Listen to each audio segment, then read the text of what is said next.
special day for my family. For one, we always knew we were going to eat real good. We were going to have that pound cake, amen? My mother is an amazing chef, so we knew we were always going to eat good. But we also knew that it was a day for worship. We knew that it was a day for community. We knew that it was a day where we could serve. My father is an assistant pastor, and my grandfather is a bishop. You might have sung this song today, I sing because I'm happy, and I sing because I'm free. His eye is on the sparrow, and I know he watches me. Well, that was not my testimony at first. My mother is also a servant leader. She was the choir director. So we didn't sing because we were free. We were forced into singing. So if nobody else was going to have the notes, the lyrics, it was going to be me and my two other sisters holding down soprano, alto, and tenor.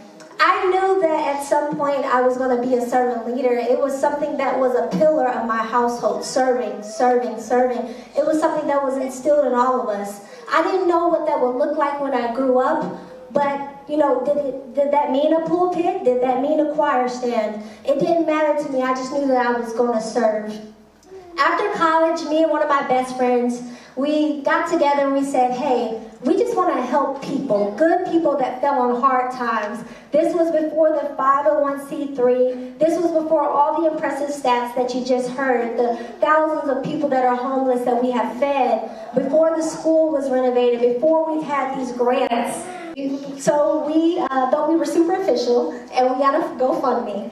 And we raised money from our family and friends, and we were very grassroots. We wrapped the gifts ourselves, and we went from Augusta, Georgia, to Charlotte, North Carolina, to Fayetteville, North Carolina, and we hand-delivered these gifts and food.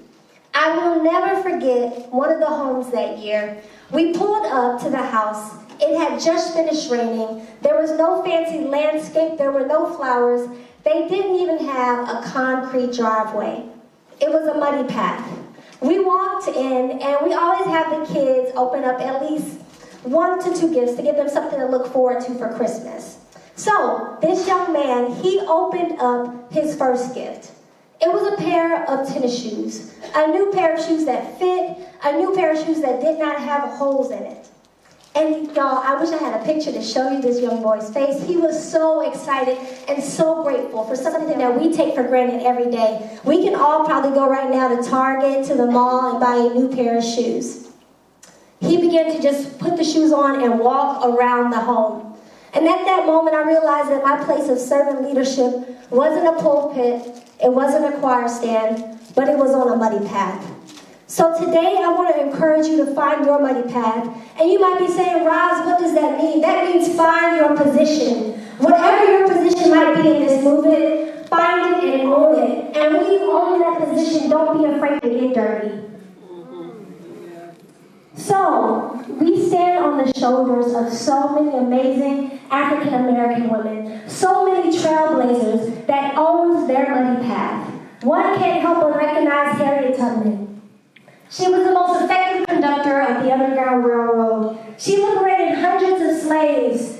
Even from her own first freedom, she had to go 100 miles to freedom. Now, I had to step back, and I was thinking about her story, and the part that amazes me the most, if I'm honest, is after going 100 miles, how many of us would go back and get more people? Okay? I would have been like, y'all saw me packing up. Y'all saw me skipping out. I'm not going to the field. Y'all can pay with me now. But she was selfless, and she went back and got more. So I have to ask you, who can you lift up as you climb? Who can you go back and free? If you are blessed and fortunate enough to be a sweet, sweet employee of a great company, who can you hire that is diverse? One can't help but think of Coretta Scott King, the wife of Dr. Martin Luther King, a position that's often minimized because it's not the face of the movement. But leadership was hidden in plain sight. She is the reason we have MLK Day today. She worked almost 2 decades to make this a federal holiday. The FBI actually began surveillance on her after her husband's death. They were like, oh, she has a lot of contacts. She has a lot of connections. You can be really dangerous from a place of support. I have to ask you, who can you support today? A lot of times we get caught up been, what's in it for me? Why can't I be seen? But who can you support? I have to acknowledge Mary McLeod Bethune, the founder of the National Council of Negro Women.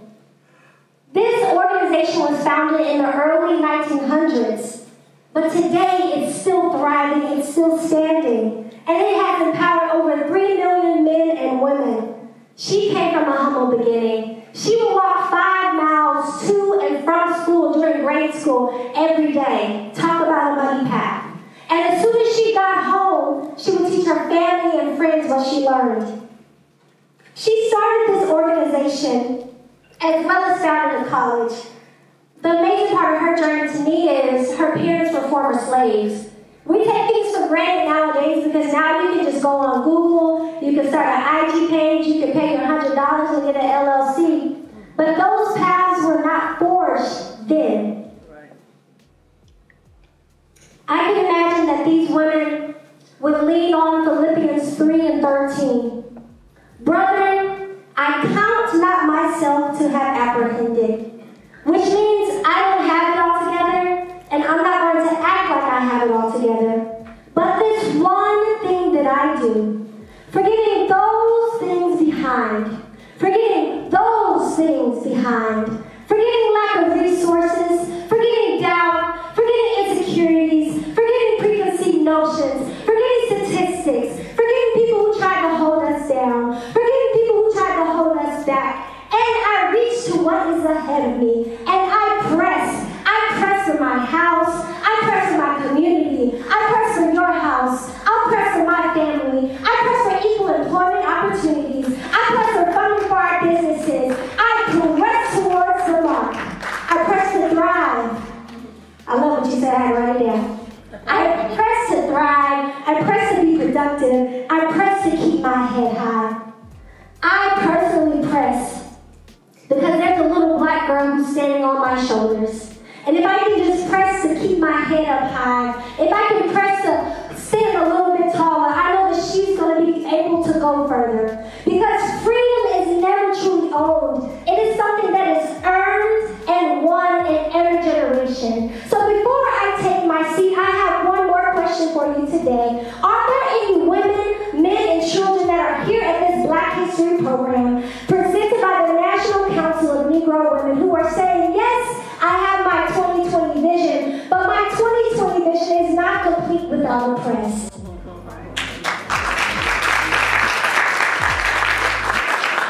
No matter the opposition, own your position. Thank you.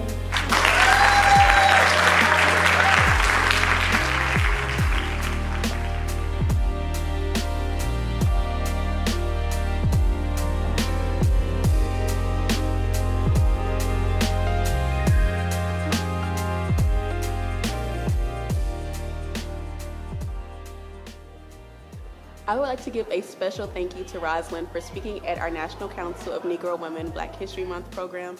She did an excellent job sharing her wisdom and expertise with our audience, and I had confirmation that I made the right decision when our audience said, because she made so many great points. And so thank you so much, and I highly recommend her for your next speaking engagement. Good evening. I am really happy that Ms. Rosalyn Hedgepeth was here with us today for our annual African American History program at the Auburn Avenue Research Library. We appreciate you for sharing with us and inspiring us to continue the work that we do in the community. We're very proud of all that you do and that you took time to be with us today. God bless you and much success, continued success in your life and in your business. Thank you.